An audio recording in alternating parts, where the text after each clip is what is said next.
Ladies and gentlemen, welcome to game number 2 of this best of 3. We're here on Cactus Valley, and spawning in the bottom left position is the red Zerg player representing Team Liquid.net. Currently a game down.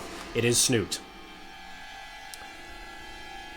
He is facing off against teammate and Blizzard World Championship Series finalist, the blue Protoss, also representing Team Liquid in the top left position. Ladies and gents, it is MaNa, currently enjoying a 1-0 lead after an impressive victory in game number 1. Very, very good sustained pressure with the Blink Stalkers. The first attack looked a little bit hairy because of how much DPS Snute had with those Hydralisks. But Snute did have to use drones to buffer a lot of that damage, and as a result, MaNa's follow-up attack, he correctly sensed that actually, once the drone cart disappears a little bit, mate, I think I should be able to go in and push for the win here. Successfully doing that, and that pressure causing Snute to succumb to him in game 1. Let's see what happens here in game 2. Once again, we have the hatchery out first from Snute. MaNa, again, going for the gateway first, doing a very quick scout with the probe, wanting to find out if his opponent is in cross-spawn locations very quickly indeed.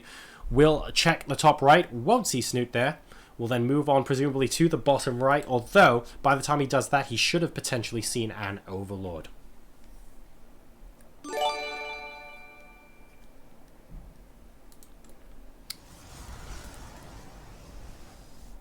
MaNa now on the verge of getting scattered. Let's keep an eye on whether the Protoss actually sees the Overlord. So we're looking for the Overlord, spotting a probe or the Nexus and immediately turning back. Sees the Nexus, doesn't see the Overlord yet. Has it been pulled back? It has been pulled back. It's been pulled sideways. Okay. And as a result, that Overlord lives and, well, admittedly just buys him an extra few seconds of scouting time because this probe now confirms that Snute is in the bottom left position, and the third base is being taken very quickly indeed. Once again,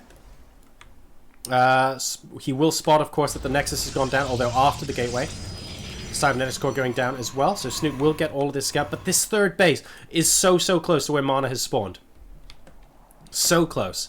I feel like Snute has to be a little bit more aggressive in these kind of positions, because let's say, for example, MaNa opts to also be aggressive, and his third eventually comes out here.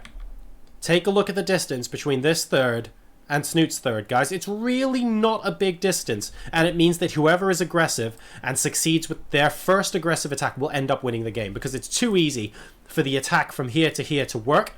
And if Snute loses this third base and you're 2-base Zerg versus 2-base Protoss, very, very difficult. On the other hand, if Snute uses this to be ultra aggressive himself, then his attack time into the Protoss base all of a sudden becomes a lot smaller. Cactus Valley is a big map, but it feels a lot smaller when your base and your opponent's base is just dragged closer together. So this is setting ourselves up for a lot of action here. MaNa going for the Twilight Council very, very early on. Blinkstalkers worked well in game number 1. Why can't they work well in game number 2? Of course, there is still a chance that these are Dark Templars, but I would be a little bit surprised. I'm expecting the Blink to come out from MaNa. We'll wait and see what he ends up choosing.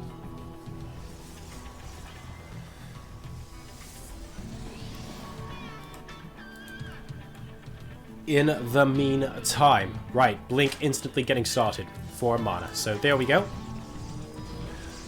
We called it.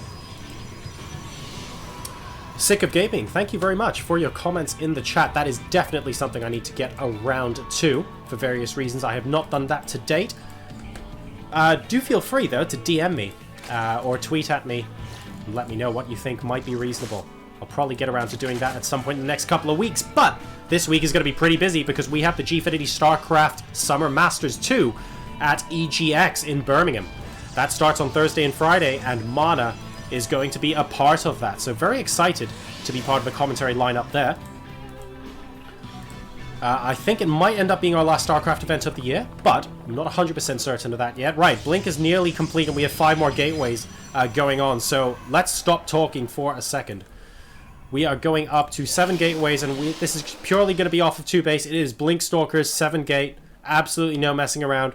Snute's coming down here. We'll spot a Stalker moving out. Where is a pylon? There is a pylon. Where's a probe? There is a probe. Where is a pylon? There's a... That is an excellent second pylon location.